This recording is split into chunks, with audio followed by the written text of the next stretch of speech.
Okay, we're back. Welcome everyone to this meeting of the Clyde Sukeforth chapter of Sabre. I am Bruce McClure, the chapter chair, and we always hold our meetings in conjunction with the Gardner Waterman chapter of Sabre in Vermont. Dr. Clayton Truder, chair. Clayton, where are you, man? I need you. Okay, so let's start out by tackling my inbox. Oh my gosh. Okay, so you have been heard. We won't do that again. I promise you that next year, when we plan a little bit of a vacation or summer break, it won't be as long. But while that's firmly tongue in cheek, one of the things that I'd like to say to you guys tonight is thank you for the kind words that you've said through email and the idea that we're part of the fabric of the life of Sabre and the thing, one of the things that you do for that entertainment that you want. And I frankly did not realize how important that was. And I want to thank everyone for showing me how important that was. So back to firmly tongue in cheek for just a moment. We won't do that again. I promise you. But thank you very much for all the kind words that you said. And we're back, and here we are, and here we go. Where is Joe Ross? I'm here. Joe, how's everything going, my guy? Okay. Can I ask how your wife is doing? She's hanging in there, still shaky. Still can't drive or anything silly like that. She's a little bit on the anxious side. Anxiety seems to be a side problem, but Okay. we survive with it, so we'll see what happens. Well, we are glad you're here. We're glad she's here. And we are glad to hear from you about your favorite entry in today in baseball history. Go. Thank you. 1960 is today, and it's a local story, obviously. Ted Williams, he hit two home runs today. The first with his 521st, and that passed Mel Ott, and at the time made him in sole possession of fourth place on the all-time list. The Red Sox beat the Cleveland Indians 6-1, but nobody cared because at the end of the game, Teddy announced his retirement effective at the end of the season. Currently, of course, he's tied for 20th on that same list. The other important thing that I have to mention, Bruce, I know you'll appreciate it, is that today is the date in 1971 that the Society for American Baseball Research was formed in Cooperstown, New York, thanks to 16 researchers. That is That's some indeed of what correct. happened in baseball. Joe, tell us how to get your daily newsletter. We can get it with a simple email to me, J&D Ross, that's A-N-D, at gmail.com. It's $10 a year for Sabre members. Haven't raised the price in 2 years, so grab it while you can. There you go.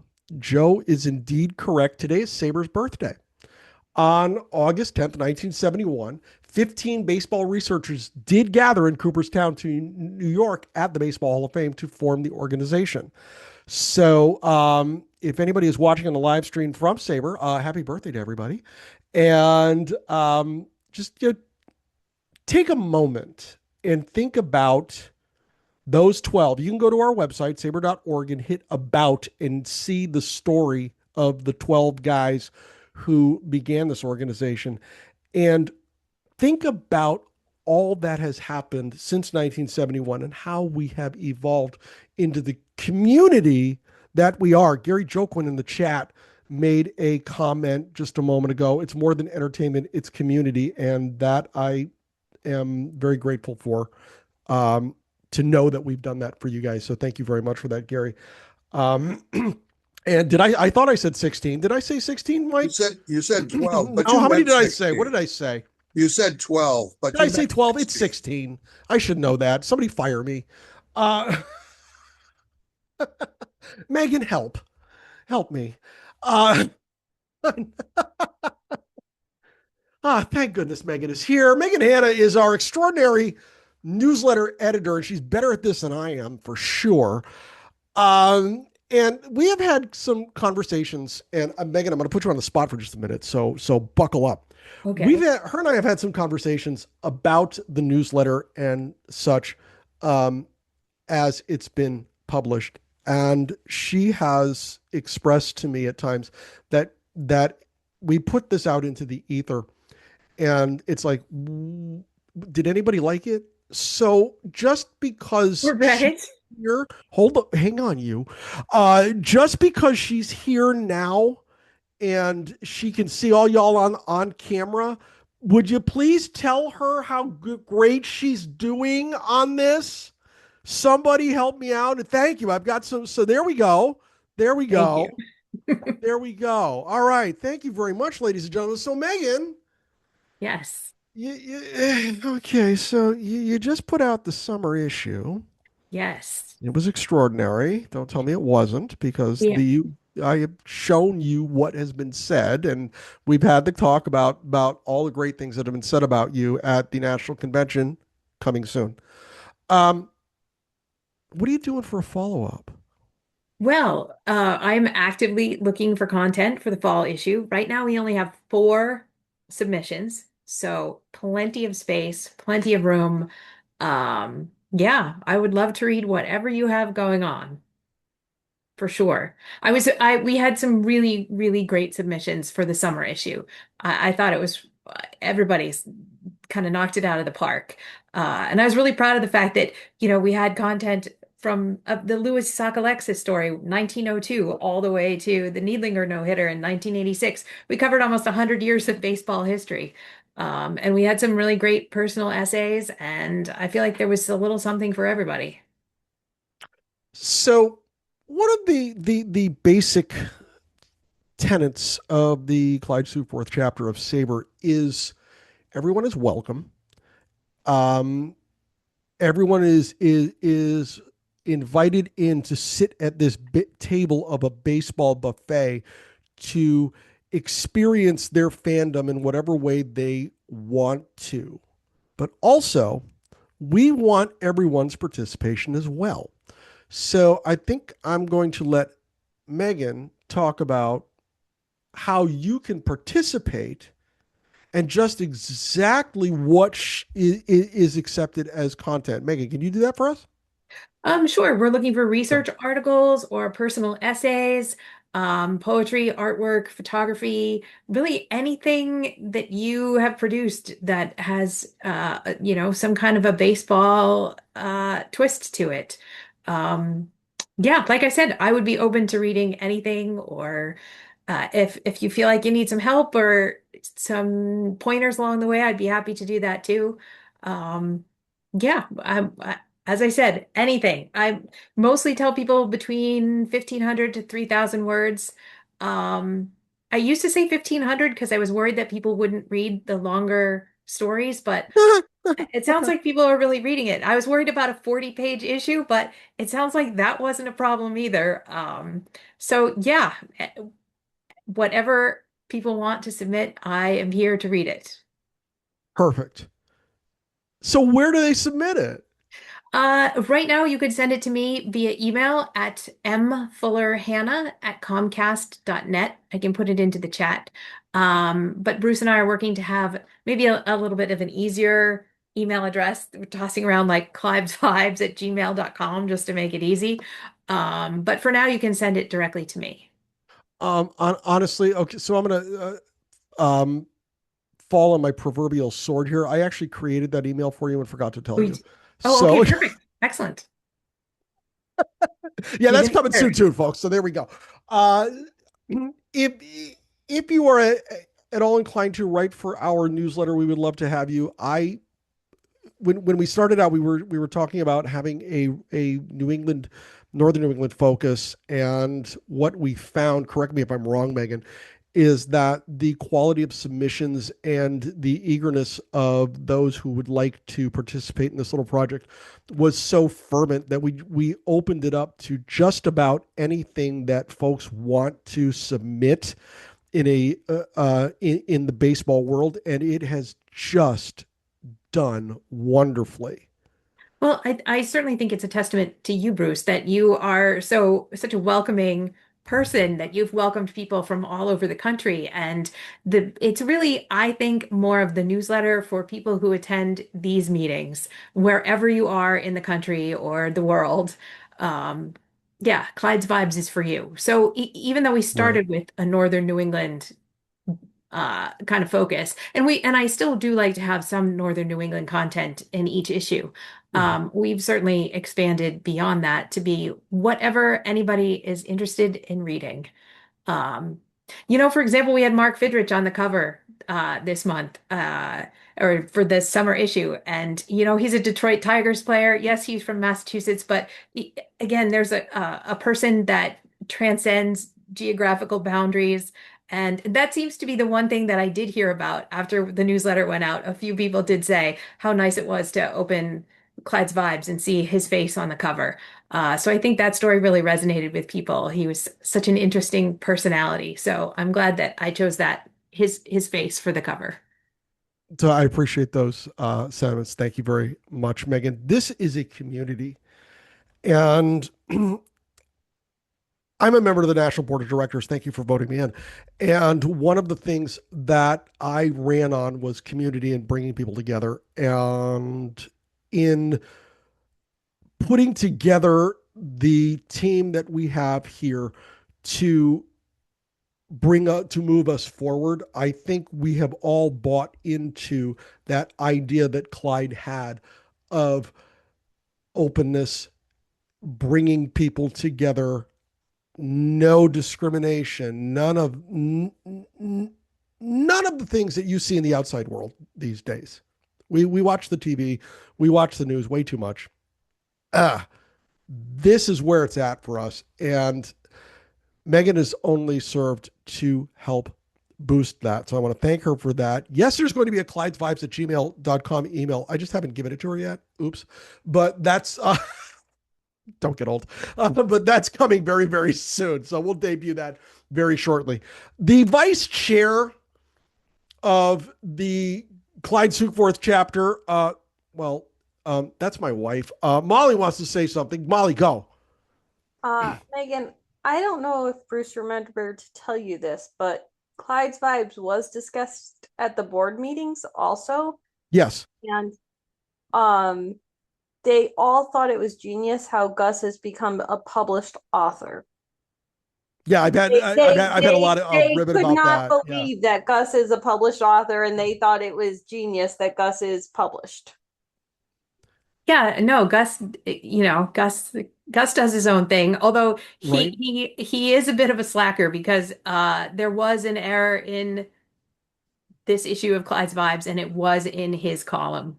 So So I do have if some anybody could words for see him. Gus right now, I can tell you that he is terribly upset about this. He hasn't moved. Molly, say something so they can see him on camera.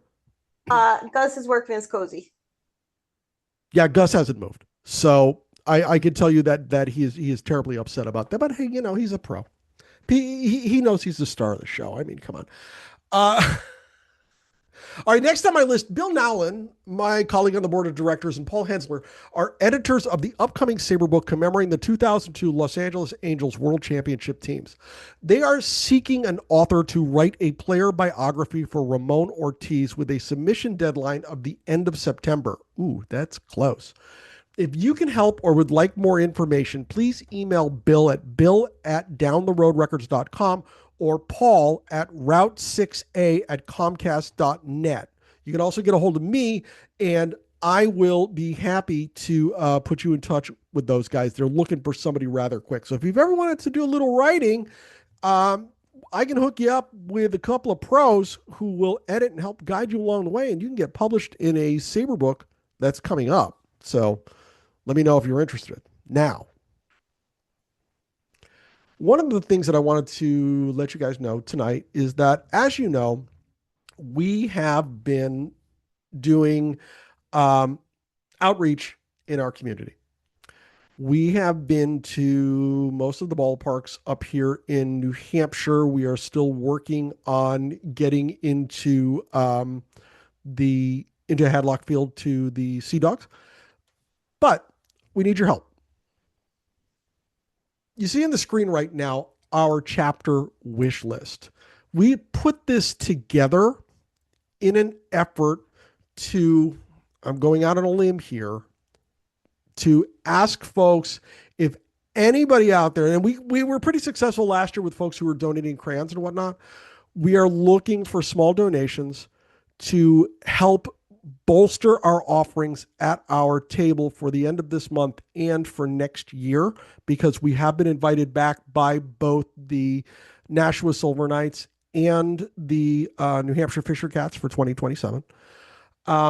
If anyone is interested in helping us out, send me an email and I can send you to the link to our wish list where you can have things sent right to us in an effort to help get the word out, talk to kids, talk to baseball fans, bring more people into our community and grow.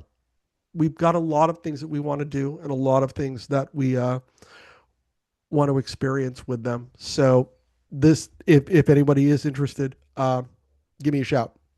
Next up. This, ladies and gentlemen, is our new events calendar. This is a Clyde Sukeforth chapter events calendar. It is available at brucemcclurenh.com. If you go to that, this comes up. You can click on an event, go down to the bottom, and sign up for anything that you want to sign up for. Nice and easy. It's a little bit quicker and neater than our previous chapter meeting booklet. And this is available for you today. So if you have any questions about that, once again, you can send me an email, but brucemcclurenh.com, you'll see our new calendar. All right, I'm done yakking. I think I'm done. Well, maybe I'm not done. Who here has never been to a convention? If I see some hands here. Okay. Who I know, Father Humbert was at the convention. Dixie was there. Craig was there. Andy Heckroth was there. We had a good time at that ball game. Andy, one of the highlights of the convention, I said this to you on social media, is when I get to spend time with you at the ballpark. So I appreciated you once again hanging out with me. That was a lot of fun, man. Let's go to Seth Park. Seth, go. What do you want? I am a new member, actually. What do you want to hear? You want me to introduce myself? Is that what you're asking for? Yeah, lay it on me. Let's Okay, go. Sure. we'll do that. I grew up in New England. I went to college in Maine, but I fell in love with a Jersey girl and ended up in New York City. I was a member of Sabre 30 years ago when my dad and I were doing things and kind of raised kids and lost touch with Sabre until I recently retired and rediscovered Sabre and joined about 3 months ago and went to my first convention. And as I texted my wife and kids and grandkids, this is amazing. Over 500 people that are the same kind of weird as I am. Fourth generation, third generation Red Sox fan, raising two more generations of Red Sox fans. Love it. And it's wonderful to be here. So thank you for the invite, Bruce. So that was your first convention, right? Because you're Yeah. very, very new to us. When did you join, Seth? When did you rejoin? I just met March, I think, of last year, Okay. this year. Yeah. Okay. So what were your impressions of the convention? What did you take away as you went back home? So like I said, the main thing I took away was that there was a community out there that didn't roll their eyes when I got so geeky about a game that happened in 1978 that they really asked me to leave the dinner table. It was wonderful to meet people that had the same interests as I did. I actually kind of veer away from the analytics and more into the history stuff. Same. And one of the wonderful things, from what I'm told, is that this particular convention had a lot more, it had a lot more sessions, a lot more things to do. And when I found myself in a session that had like a lot of math, I said, you know what, I'm going to go find a history session instead. And it was amazing to not have to explain things to people about what your passion was. It was. I guess somebody mentioned it was finding community again. It was just a beautiful thing. What was your favorite? Yeah. Do you have a favorite presentation that you attended at the convention? Well, everybody was talking about the Indians players and Grover, Mike Hargrove's presentation. That was just so much fun. I noticed in a lot of the presentations, a lot of the insiders were not shy about talking to people that were knowledgeable, and we got a lot of unvarnished stories. We got a lot of again, people talking because they knew the audience wasn't going to be asking silly questions. But that's obvious. That was a highlight of mine. Is going over the Cleveland team, meeting the Cleveland teams Nice. from the mid '90s and hearing their stories, and some of them were just wonderful. And then the man, what's his name, Bob, who runs the Negro Leagues on Wednesday night. What an Bob amazing. What an electric speaker. I actually, Right? that night, I went home and I went back to the hotel and I listened to his podcast about Larry Doby, which was just riveting. He's such a great storyteller. So yeah, there was just so much there that was just incredible. I loved walking around and talking to people, looking at the different boards, the different research boards. That was a lot of fun too. You probably saw Father Humbert's presentation board at the convention. He's going to be presenting to us in a little bit what I like to call the deluxe version of the poster presentation for us later in the year. We are looking forward to that. He's going to be talking about the Cape Cod League, which is something that is ignored an awful lot with Sabre, and I want to change that. So we're looking forward to that. But I want to go back to Seth for a second because this to me was a different type of convention, and I might go to Dixie on this as well because Dixie was with us. Dixie on his yearly vacation, or as Mark Armour calls them, his boondoggles, it took somewhere around, I think it was 2,100 pictures. Did I read that correctly? Yes. So Dixie was all over. I am totally jealous of the vacation that he went on in conjunction with the convention. But so Seth is a first timer. Dixie has been to how many now? 27. What were your feelings about Cleveland? Did you enjoy yourself? It's okay. Not only did I enjoy myself at the convention, but I am willing to bet anyone in Sabre that Marilyn Miller and I had the best time getting to the convention of anyone at the convention. Okay, so go ahead and make everybody jealous because I know the story. Well, because of when it was and because of where it was easy to put together a little trip that included driving from Boston to Scranton, Pennsylvania, first of all. And that night when we got out of our car and went to our hotel in Moosic, really, not Scranton, was 1,000 feet from home plate at the Yankees AAA team in Scranton, Wilkes-Barre. So we enjoyed that game because not only was it a good game, but the Mets AAA team beat the crap out of the Yankees team. 8-1. And then there was a fireworks display afterward, and it was great. And it was a Friday night and nothing special going on, but they spent a lot of money on those fireworks. Anyway, the second day was another long driving day, not 300 miles, but almost. And we were going to Pittsburgh. That was the main stop along the way, Pittsburgh. Karen is now We were jealous. going to stay there for 5 days and see 5 games in a row. So that at the end of it, we had seen 6 games in 6 days. And Pittsburgh was great. We did stuff during the day before the games, usually in the evening. But the first night we got there, we got held up because of construction on a bridge in Pittsburgh that was supposed to open a few days later, but they hadn't quite finished yet. So instead of getting to the game an hour before, we got there about 20 minutes before. In any case, it was Saturday night in July. Skeens was on the mound and they were playing the Cubs. 39,000 people were there, and at least 15,000 of them were probably Cubs fans. So we get up to the ticket office 10 minutes, 15 minutes before the game, and the guy says, I don't know if I can find you 2 seats together. And we said, well, see what you can do. So he said, well, do you mind sitting in the club section? And no, we didn't. We wanted to sit in the club section. So he said, I got two of the last seats together, $150 a piece. To which we said, okay. So we sat there, and Skeens was gone by the fifth inning because though he struck out at least 12 guys, he was down 3-0, and the Cubs won 11-0. So that was fine. It was a beautiful night, sitting in that ballpark, looking at that skyline. I love it. Anyway, the next day was an afternoon game on Sunday, and there were 32,000 people there, but the price dropped to under $100 a ticket, just because their tiered seats are developed by who's playing and what day it is and everything. So it dropped more than $50 for that game. Now, the next 3 games were against Arizona. No one cares about Arizona. So the tickets were all under $80.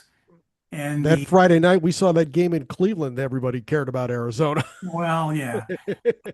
So the next 3 games had attendance of 19,000, 15,000, and 15,000. And we sat in basically the same club seats again every night because the club seats are very nice. You can get a little bit better food and all that stuff. There is one dark point in Pittsburgh, however. And I got to point this out because I love Pittsburgh. I think it's the best new stadium there is, but they have a black mark, and that black mark is they have no green food. None. There is no salad bar. There is no anything even approaching a salad bar in Pittsburgh. And we were just disconcerted by that. But anyway, that's us. You may like your pierogies and everything else, but a green salad is nice every once in a while. So then we met a guy who lives, another Sabre member, Andy Terrick, who lives in Pittsburgh, and we met him I know, Andy. on Wednesday afternoon to go to the aviary, which is 2 blocks north of the stadium. And so we hung around there for 4 hours. That was terrific. And then we went,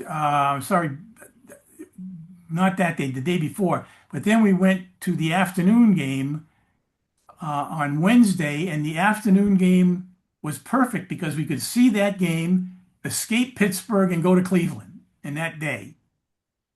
So that's what we did. And then we arrived in Cleveland for the convention and the rest of everything. But getting to Cleveland was 6 games in 6 days. I got to hang around with Dixie a little bit more. If you've never been to a national convention, let alone on what Mark Armour calls one of his boondoggles, where he's going all over like Dixie does, seeing games, experiencing history and things like that, get to a convention and then you'll find out, just like Seth did in Cleveland, that you're not alone. And you're not the only one who loves this stuff the way that we love this stuff. And to experience the community that we try to create at those conventions every year, you're never going to want to miss another one. Seth, before you lapsed your membership, did you ever go to a convention? Well, no, because when I was a member, well, first of all, I just have to mention, Bruce, I did actually wrote to Justice Smith about my experience as a first timer, and I did have some ideas about ways to incorporate a first timer. I'd like to see that. If you would forward that to me, I'd appreciate I'm not going to, I'm nominally a member of the Casey Stengel chapter, but nothing they discussed particularly interests me. But so I did have some suggestions about maybe an ambassadorship, something about first timers. But to your point, Bruce, the very first thing I did when I came home was inform my wife that I was going to Birmingham the second week. Oh yeah, we'll talk about that. Block that off, because yes, it's something that I wish to do forever. But back when we were members, Sabre basically had 2 publications. They had the National Pastime, the historical one, and then they had an analysis. And the thing that amazed me when I looked into it again and decided and realized that I needed to rejoin was all the different entry points. I sat next to a guy who's like 90% of his passion was collectibles. And I actually went my orientation. I was on with this young college student who said, I actually don't even enjoy watching the game, which I don't get that. But she said, I'm in a rotisserie league, or I'm just fascinated by statistics, and I really just wanted to become a member of Sabre so I can learn more about analytics. I hear There are that a people lot that these obviously days. are history people. It's just all different kinds of people who found their way into their passion of baseball, discussing these various entry points. It was just really, it was wonderful. Yeah. Yeah. And Seth kind of grabbed the next thing that I was going to talk about there, because as you see on your screen now, a picture of the Sheraton Birmingham Hotel, where we will be staying next year, August 4th through 8th, 2027 in Birmingham, Alabama. Yes, it is a minor league city, and there was a reason for that. And I think it is very well known why we decided to go to a minor league city next year. And we'll talk about that in a few minutes when we get to our baseball talk, because 27 looks dicey. I think that with the things that can be offered to all of you next year in Birmingham, you are going to absolutely love the experience that we give you. I encourage all of you to block off the time, August 4th through 8th, and then watch sabre.org for announcements that will begin starting, I don't know, January, February next year, I would think. It was about when we started announcing things going on for the convention. And you will have the time of your life with between, say, 400 and 600, hopefully more. I'd love to see 700 or 800 baseball nuts. Where else can you go and do this? It will be a fabulous time. I did figure out, if we do play and we play 162 and we don't goof around with the schedule, that the weekend before the convention, the Atlanta Braves are at home. And you are 2 hours away from Birmingham there. So keep that in mind if we played, but I don't know as if we should be holding our breath for that. Stephen Meyerson has been incredibly patient with me. This after I have promised him riches beyond riches for the nice things that he said at the business meeting about me. It is on record that I did say the check's in the mail, but I did not say which mail. Stephen Meyerson, go. One of my highlights was meeting a frequent member of this group, Francis Kinlaw, and I was happy to let him know that I liked his poetry and his research on Roger Maris in the Baseball Journal. And at 83, he's quite... he's probably not as physically strong as he used to be, but mentally he's right on point. A second thing, I always loved the trivia contests, and I thought I knew trivia till I went to these Sabre contests. I finished 42 out of 74 contestants, which isn't bad when you think of the level of the Sabre trivia mind. My favorite presenter was Billy Altman, who wrote a lot about culture, about baseball and music. He's worked as a music journalist. He's the official scorer for some of the Met and Yankee games. And he gave a great speech illustrating the culture. And when he went to the Rock and Roll Hall of Fame, which was just about across the street, he was able to see some of the items he donated, such as the leather jacket worn by Joey Ramone, the lead singer of the Ramones. My last point is I always have a goal. I always have 3 goals: to be able to enjoy the convention, to bring my wife, and she hopefully thinks that I'm with her all the time, even though I'm not, and also walking the downtown. And because we went 2 days early and stayed 2 days late, we were able to meet all 3 goals. And last point, Bruce, since there are many minor league cities such as Memphis, Las Vegas, Nashville, Charlotte, why Birmingham and not a bigger minor league city? The board decision. So I can't say that work began on the convention for 27 before you guys elected me to the board of directors. So that was kind of in the works. Birmingham has such a rich cultural history and is so integral to the history of the United States that there is so much to do down there, both culturally and baseball wise. We couldn't pass it up. Now, combine that with the fact that, and we'll roll into this in a minute, 27 looks bad. If you want to panic, keep reading The Athletic, because I don't see how we play a full season next year. By going to a minor league city, we could still get to a game and do some really cool things. So that's really why we chose Birmingham. Before I get to Dixie, I just want to point out that the fashion plate of the Clyde Sukeforth chapter, Ryan McClanahan, has shown up this evening. He is dressed down for the occasion, which I believe was an homage to the fact that I was able to wear my Sabre 54 polo tonight. So thank you very much for doing that, Ryan. I do appreciate you. Good to see you, my guy. Dixie, go. I looked at Birmingham quickly when we got home yesterday, and I noticed that the Birmingham Art Museum is across the street from the hotel. Yes. And down the street a little bit is a botanical garden in Birmingham.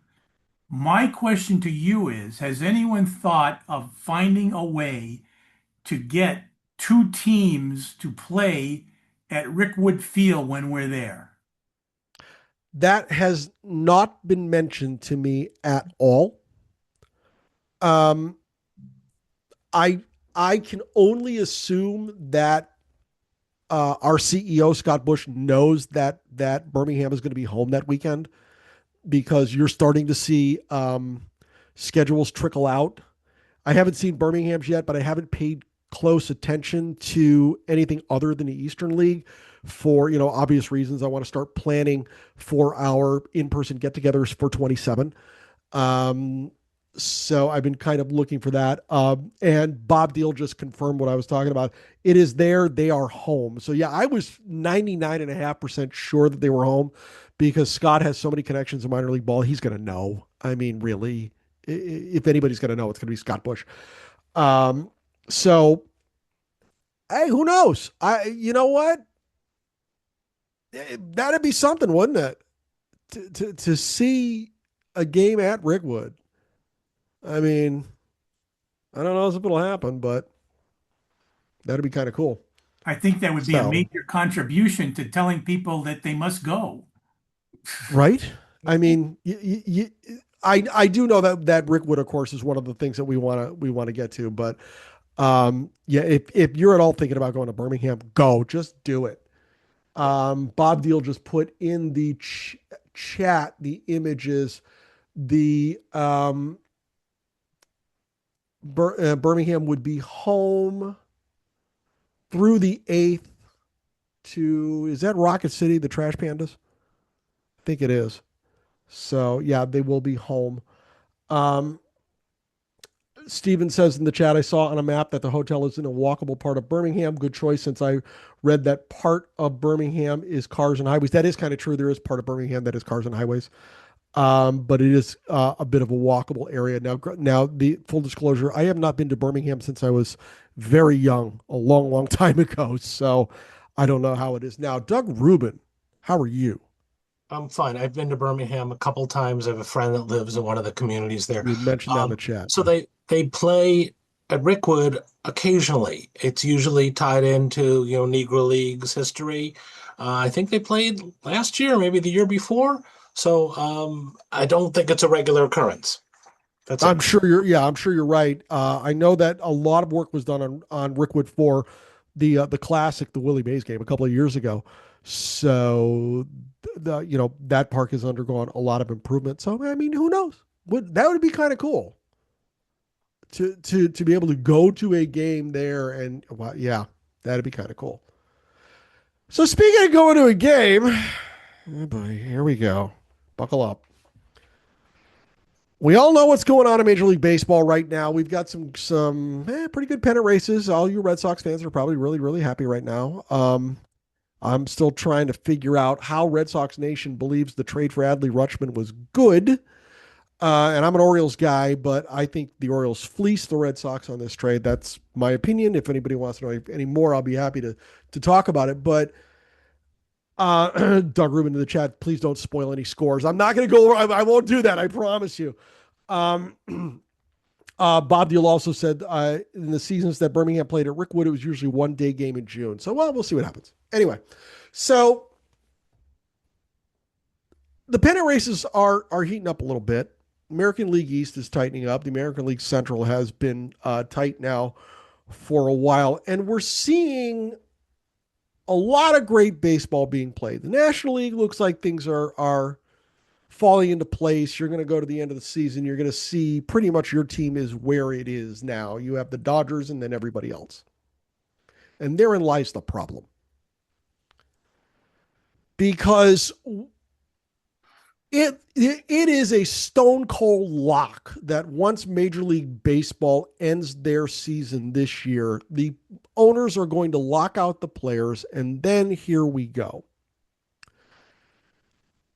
I'm interested to hear from y'all, and you go down to the bottom of the screen and hit the react button. Once you hit that button, you'll see another button marked raise hand. Raise your hand, and we can get you in line to make comments about this. But I want to hear from fans who have been paying attention for a while and maybe, went through 81, 94, all those disastrous years that we sort of remember and try to forget. What's your feeling about 27? I've got plenty. Some I can't talk about, but and that's what I get a lot of when I talk about 27 is a lot of silence because nobody seems to know what to say or what to do. And do you think we're playing baseball next year? How many, if you think we're playing, who thinks we're not playing baseball next year? Can somebody comment to that? Who's got an opinion? Joe Ross doesn't think we're playing. Steven Isaacson doesn't think so. I think Norm is also saying. Ryan McClanahan is vehemently shaking his head. Molly, go. I don't remember who we were talking to. But we were talking about the past lockouts, and someone said it drove them away from watching current games and that they watched the more historic replays of games. Oh, I can tell you who that was. That was Alan Cohen. Oh, that's when we went to go visit Mr. Cohen at the hospital. Yeah, and I'll talk about Alan in just a minute. I've got good news. I'm sorry. I forgot who it was. Yep. So Molly just alluded to the fact that we visited with elite Sabre researcher Alan Cohen in the hospital last week. He suffered a stroke during the convention, did not make Cleveland, but is doing well. And actually, I can say this because it's funny, and he and I had a good laugh about it when I visited him. He actually emailed Sabre HQ and said, "Hey, you know what? If you want, I'll do my presentation from my hospital bed over Zoom, but I'm not so sure Bush wants me on camera in my hospital gown." So his outlook is really good. When we visited him last week, he was doing his work. He was working on his home run project. And the first thing words out of his mouth is, "I'm scheduled to present to you guys, and I'll be there." So I'm super happy to hear that. But Molly is right. I saw in 81 when I was a kid, fans holding signs talking about the players being greedy and no strike. You guys don't care, all of that stuff. Go out to YouTube, search 81 baseball strike. They all come up. They all come up. Um, I haven't seen anything like that at all in the stands since this prospect came up. And that's what's really interesting to me, because the fans aren't emotionally invested in that at all. But I mean, Doug Rubin in the chat, as Clemenza said in The Godfather, how you doing? How you doing? I can't do the voice very well, but I'll give it a try. These things, they gotta happen every 5 years or so, 10 years. Helps to get rid of the bad blood. That was terrible. Joe, help. I'm not sure how much I can help. The biggest problem I see, it's really a question of which group is more greedy. Everybody wants to make more. They don't really care who makes less. The owners want to make more money. Not that any owner needs it. There's no owner that's not a millionaire, right? I mean, it can't be. Well, that's a tale as old as time. Yeah. And the players, what's the average minimum now? It's over $1 million. No, the minimum salary is minimum salary is 780. 780. That's it. 780. Yep. I knew that, but the average salary is well over $1 million. Oh, I see what you're saying. Okay, I apologize. Okay, so I'll tell you, pay me $1 million, I'll play all the games you want. That's really what it amounts to. The players are making enough money to live on very comfortably, no matter how long their career is, unless it's 1 week or less. But other than that, it's a question of who's more greedy. Realistically, they all lie. The owners tell you they're losing money. I should lose so much money. Right. If I lost that much money, I could retire. I'd be wealthy. Okay, so there is an owner losing money, period. I don't care what they tell you or anything else. They're not losing money. And the players, they're playing a game, for crying out loud, making $1 million a year. And they don't work 12 months. It's not like they take a week's vacation. They're off for what, a couple of months? Unless, of course, you win the World Series, but you get paid for playing that. So, it's a question of which one is going to give up first. Will there be a lockout? Absolutely. Why will there be that's a a stone cold lock, yeah. How long? We don't know. It depends on how greedy they are. And when they say, well, okay, I've had enough vacation, let's go back to work. I mean, that's really what it amounts to in my mind. Gary Joquin in the chat asks the question, is if it will affect the minor leagues. No, it will not. The minors will play. It's a different CBA. I've already had that explained to me in detail. Stephen Meyerson in the chat says, wrong season for baseball ownership to claim lack of competition. Only the Mets, the Giants, and Colorado are out of playoff contention in the NL. Only the Angels, KC, and Sacramento, Oakland, Vegas, Vagabond Athletics are not contending in the AL. Oh, that was my own riff. I expect baseball to resume by, oh, hold on here. Stephen, unmute.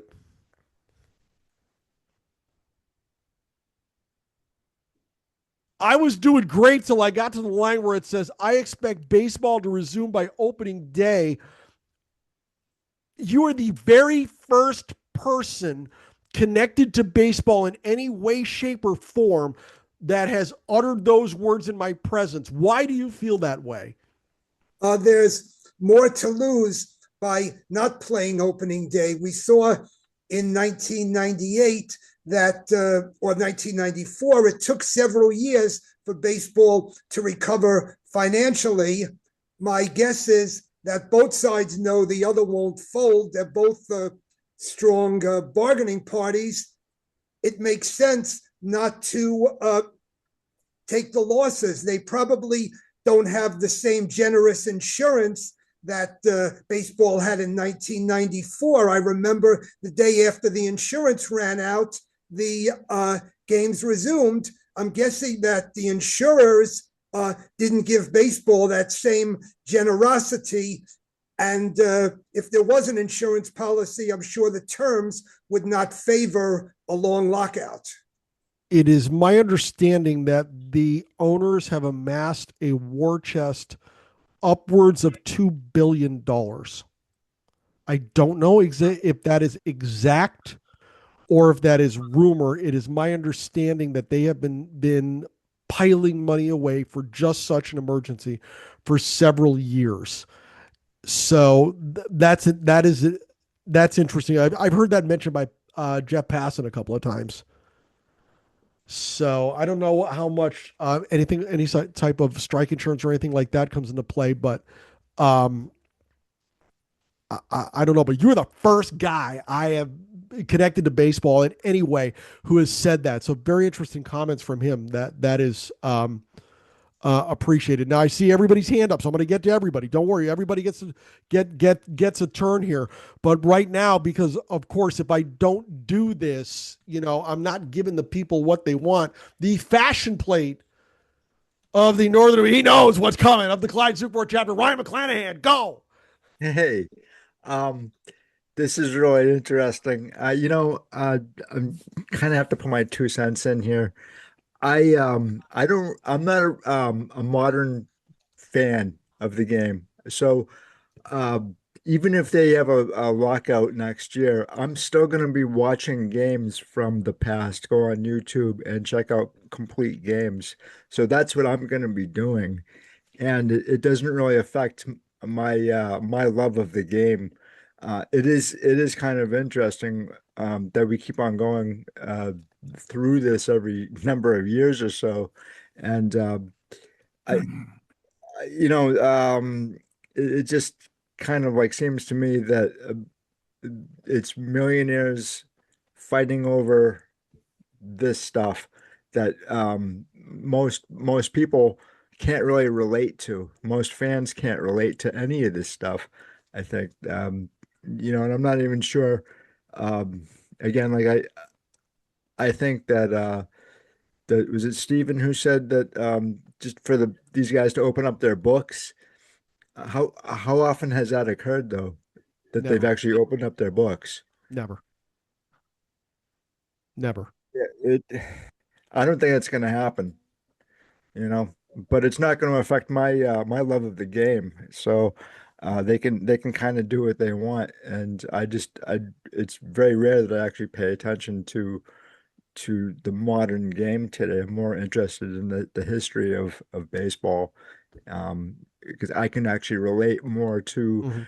Johnny Pesky and Bobby Dorr and all those guys. That they had jobs and they went off to serve their country, and they were in the community.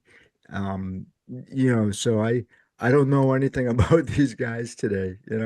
So that's just my 2 cents. You're kind of preaching to the choir here because Suki was involved in the community here in New Hampshire and Nashua for so long, placing Nuke and Campy here and understanding that this was a community that was going to accept two African American ball players to begin the process of reintegration. And the Nashua Dodgers in 46 were the first integrated team in organized ball in decades because of him and his experience in Nashua in the 20s. So you're spot on with that at the very least. But there's so much good baseball out there that you don't that I've seen it said on socials. I don't know how many times. Major League Baseball is not the only baseball, and if you just look around a little bit, you're going to find some great stuff. You can get on your streaming sticks now apps to watch the Futures League, the Cape League for free.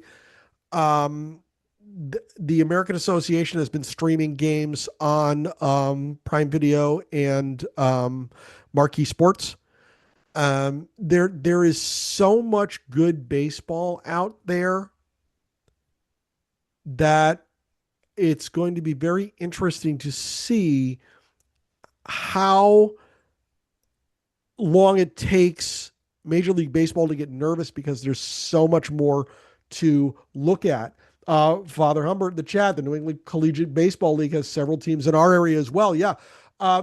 Father Humbert, can you unmute for just a second? Don't worry, everybody's got your hands up. We're going to get to Sure. you. I lost him here. Yeah, I'm here. Father, there he is. Hey, how are you? So you have a little bit of experience with the Cape League. Exactly. Yes. I work with analytics for the league. Don't have any official position with the league, but I do. I'm close to the official score and several interns in analytics, and I've been following them for about that's 7 seasons now. And yeah, it's been great to see players. Somebody mentioned Paul Skeens. I got to see him pitch and hit at the Cape League level. This was when he was still attending the Air Force Academy, and I got to sit with his family, met them, and so it's been great to see players at the collegiate level at the showcase league where they're all against the similar top end talent in college and before they become professionals. Can you sum up a little bit of the fan experience at one of those games? Yeah, it's some of it is sort of like the minor league experience where you do have like promotions during the games. You got the 50-50 raffles. You've got like pie eating contests at one of the parks. Yeah, it's always a kid against one of the players. I love it. But it's also it's total nonprofit organization. So it runs on volunteers. So you have host families. The players will stay with family for the whole summer and get to know them pretty well, and then they maintain their relationships after they move on to the professional ranks. You have all sorts of local businesses supporting the teams. It's a real community event.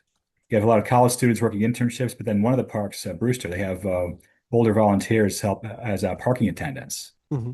So like everybody has a role to play in the community. And I've never actually been to one of these, but I know on the 4th of July, they always have the players always have a float during the town parades. And that's always one of the highlights. I love it. It harkens back to the days when I was a kid of the old AA Eastern League with the old Holyoke Millers. Right. Hey, Eric Poulin, where are you, buddy? And teams that were connected to their communities so very closely, so much more closely than they are now. And the Cape League has been going now. Oh gosh, what is it? 70 years now? How long has the Cape League been around? Oh, since 1923, so 103 years 103. That's okay. Cool. in some form. Although it's in the modern form where it's been exclusively a collegiate league. That's only been since 1963. That's what I'm thinking of. That's what. Okay. Okay. They call it the Father modern Humbert era. will be presenting on the Cape League coming in the near future. So go out to the calendar and sign up for his presentation. You will not be disappointed. Thank you, Definitely. Father. I appreciate Well, you. okay. I'm so happy you're Yeah, here. I Go should ahead. also mention the New England League. It's more Oh, spread yeah. out, but Mhm.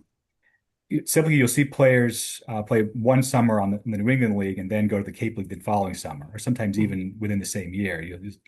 They'll play in both leagues. So I know in New I Hampshire you got have to see a lot of that in when I used to live in New London, New Hampshire, and would go to White River, Vermont, to right, the Upper see Valley. right the Upper Valley Nighthawks. That was a lot of fun. The best part about that was the price of tickets. Yeah, Free. yeah. They Cape were League games are also free. they were underwritten by Mascoma Bank up here. They have been for about 6 years. That it's a wonderful institution who has taken a great interest in the league, and there's several teams up here. Sanford, Keene. Gee whiz, we did a outreach event at Keene, and that place, holy moly, they had something like 2,000 fans. You would have thought Yeah. you were at a double A, triple A game. They were Right. loud, raucous behind their team. Woo! If you get a chance to go to a Keene Swamp Bats game, you're going to have yourself a great time. Gee whiz, that was a lot of fun. So Yeah, yeah, the same I experience highly at the recommend Cape. that league. Yeah, go ahead. Yeah. It's the same experience you get at the Cape as well. Mhm. There's always stuff for the kids to do. If they're not interested in watching the game, then they can play cornhole. They can have a speed pitch at one of the parks, or the kids always go wild anytime it's a foul ball. They always they try to chase each other to get to the ball. Right. And the parks have unique concessions as well. Like you go to Yarmouth Dentist, they have the donut burger. So it's like a hamburger served inside a donut. I mean, Oh, that's a stomach ache waiting to happen. Oh, don't knock it till you tried it. okay. And I only have them maybe once a year, but yeah, that's a thing. Every park has its own unique item. Ooh. So Abe Gettner in the chat talks about the Worcester Bravehearts of the Future Summer Collegiate League, the same league that Right. the Nashua Silver Knights are in, who have welcomed us into historic Holman Stadium with open arms. And that means so much to us because of what Holman plays in the story of Clyde Sukeforth.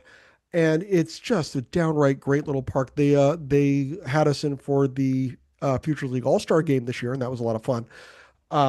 Great league. Lowell Spinners are back. They're in that league. I believe that is going to be expanding again next year because they had an odd number of teams this year and they want to even it off. And there are some markets that are interested in that league. I want to hit up Dixie Tarango. Dixie, go. Well, everybody on the screen tonight has a couple of things in common, and that is we've been down this road before. Yep. And so we know all the aspects of it between the billionaires and the millionaires having a fight over what's left. And the other thing is that we have no representation in this fight. We're out of it. Yes. Because the commissioner loves golf and pro football and doesn't give a rat's ass about baseball until he puts himself in the Hall of Fame. So we are getting nothing out of this, and he probably has little interest in seeing anything really happen. So it's funny you make that comment because a comment was made to me at the convention by someone who ought to know, who will remain nameless, who said Rob Manfred literally does not like baseball at all. Yeah. And said person had seen that with their own eyes. So yeah, I have to agree with you. And my opinion is that when this is all, this is going to be worse than any other labor action in the past in our lifetimes, because I believe we're going to lose a significant part of the season, and it could go down the same road that the National Hockey League went down in, what was it, 94, 95, where they blew up an entire season. Granted, they came out on the other side with a stronger league. However, they did have to change rules in order to spark fan interest. It was 04, 05. Thank you, Father. But they had to change rules, which is something that Major League Baseball can't do. I mean, what are we going to do? Throw two balls at once? I don't know. But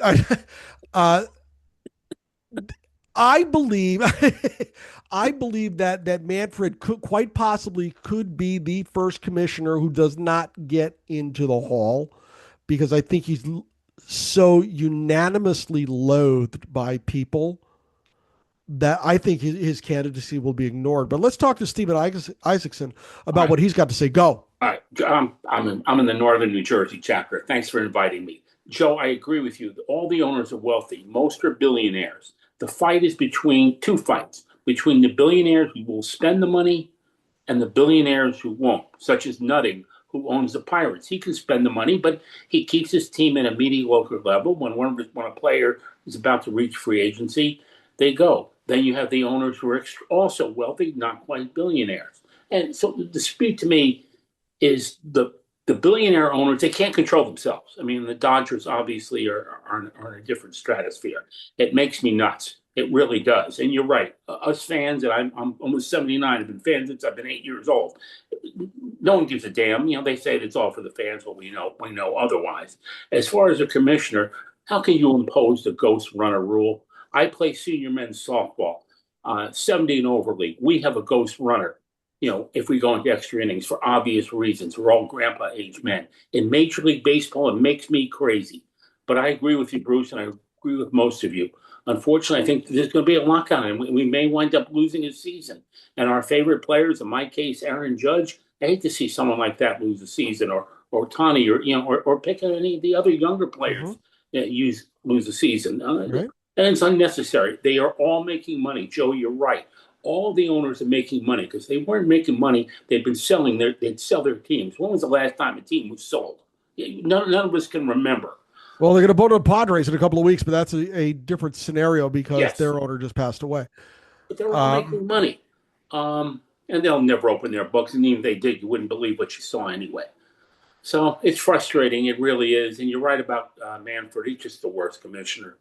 I thought Bowie Kuhn was, but this guy's worse. He can carry. He likes the business of baseball. He's not a baseball fan. Right. Anyway, so I'm going to debate you just a little bit here while I got you. So Uh, I hear the arguments against and for what most people refer to as the Ghost Runner frequently. Right. Now, when it first came out, I saw it on a minor league level. And let me get through my babbling here, and you'll see where I'm going with this. And I yammer. And the excitement that it generated as a new rule was rather interesting to me. My wife will tell you that I was like, Molly, you got to see this. Watch what they're doing. But now that I see this over time, and I see how the strategy of extra innings has changed, and how that has affected the game, I look at the that Ghost Runner and say, I think this could be useful in a different way by changing the rule so that you're playing, in my opinion, 3 innings under traditional rules. And if I get to the 13th inning, well, then maybe I've got to do this to get people home. All right. Now, they did this because it was the international rule. Okay, so we're in sort of an agreement. It's okay. Okay. We can agree to disagree too, so don't get me wrong. But I don't know. What I see with the Ghost Runner is the advent of the fact, and don't worry, we're going to get to everybody here. The advent of the fact that players are learning to bunt again. Where's Heckroth? Hey, Heckroth, bunting's back. Darn you.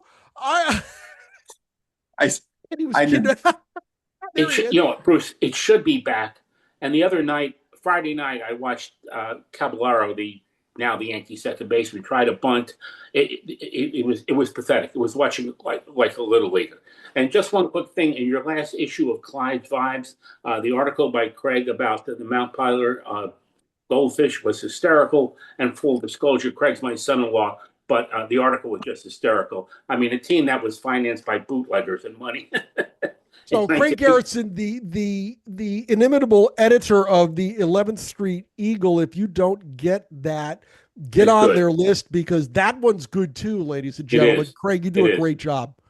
It is. Thank you. And enjoy the rest of the season, everyone, and hoping we have baseball next year. Right. Well, and one thing that was put to me in the chat, and I was remiss in not discussing it, and several of my colleagues on the board of directors and former colleagues of mine on the board of directors are probably going to be shaking their finger at me. The WPBL will be around next year to play, and that's been some interesting baseball so far. Trivia question: who was the first manager fired by the WPBL? Answer: it was today, and it was Keith Folk. He managed 3 games and got himself launched. So if you want to win a bet, there's your trivia question. Andy, you're a good sport, by the way. Thank you very much for. Andy was kidding around with me in Cleveland. We were talking about analytics and whatnot, and I had mentioned that I'm just a consumer of the game and a content creator. And several in our group were giving me a hard time and having a good time with it. And Andy busted right off with, "I'll bet you think bunting still works." It's fantastic. But that's the stuff that you experience at the convention. These fun times with your tribe. It's just great stuff. Kirk Weber, you've waited a long time, man. I've been babbling. Go. I didn't even know we're going to get to another subject tonight. Go ahead. Before my question, last week I had the chance to get to a Kenosha Kingfish game of the Northwoods League. Oh, yeah. And it's a fantastic experience. And I believe they play on ESPN Plus. So if we get to next summer and there's no professional league, that's another really fun option.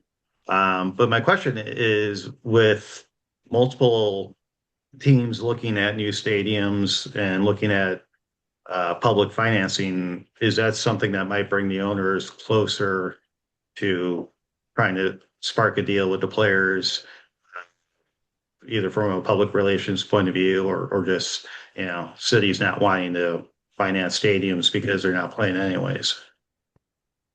Now, somebody else wants to chime in who actually knows what they're talking about. We all know that as a pundit, I make an exceptional interior decorator, which is what I do for a living.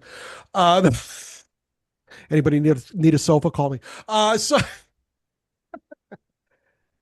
in my opinion, So you've got Kansas City that has plans for a downtown ballpark. Tampa Bay is another one that is trying to build a ballpark. Las Vegas, Sacramento, Oakland, whatever they're calling themselves now, they are in the process of building a ballpark and fleecing an entire state, for crying out loud. That's just a mess.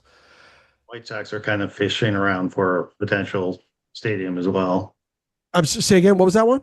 The White Sox are another potential team as far as The looking for White Sox are another one. I mean, frankly, a friend of mine, when I went to Chicago earlier in the year for a board meeting, and I'll never forget a friend of mine looking at me and saying, "You're not going to a White Sox game, are you?" Because my friend was from Chicago and was saying, "Yeah, don't do that. Don't go to the Cubs. Please go to the Cubs. I want you to come home." Because it's not a great area apparently. But so you've got these teams that want a ballpark. So, and they want to go and get the handout. If they want the handout, they've got to show that they're going to provide a product. Now, if I'm Kansas City or Tampa right now, and I know Tampa's doing it, they're kind of dancing around the proverbial maypole of, well, we got to figure this out. And, oh, yeah, we had a deal, but, well, man, maybe we didn't have a deal. There was something about the council men and women wanted to be spoken to individually, and that didn't happen, so nobody voted for it. It was on The Athletic a few days ago. If anything is going to get owners to the table to negotiate in good faith, it's going to be a series of events where municipalities say, "Hey, remember that rug you were standing on? Whoop! We're going to pull it out from under you." So I can see Tampa saying, "Hey, you know what? No, we're not going to build a ballpark. You can't guarantee that you're going to use it, or that you're going to be able to attract fans if you do use it, because you're going to screw your sport up." So, no, I could see one or two teams losing out on a ridiculous amount of money for a structure and then either folding or moving. So that could be what brings people to the table. You're right. If anybody has a follow up to that or more information, put your hand up. Let's talk about it a little bit more. Norm Ginsburg, how in the world are you? Norm is topics having came up, trouble with his one thing Sure. I remembered reading a few months ago. I think there were two Sabre people. One was Vince Gennaro. I forgot the other one, who had solutions for the strike, to prevent it. Yeah. I think it was Vince who talked about the barriers. Well, first of all, the 780,000 minimum isn't really true for a lot of you guys. You see, the Red Sox this weekend brought up a guy from the minors, a pitcher. He pitched 3 innings Friday, pitched 3 innings Saturday, and he got sent down Sunday, which means he gets the major league salary for 2 days and his minor league salary for the rest.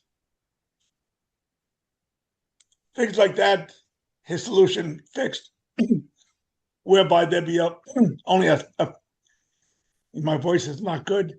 Only I think it's like the guy's guaranteed for 10 days, or 10 days salary.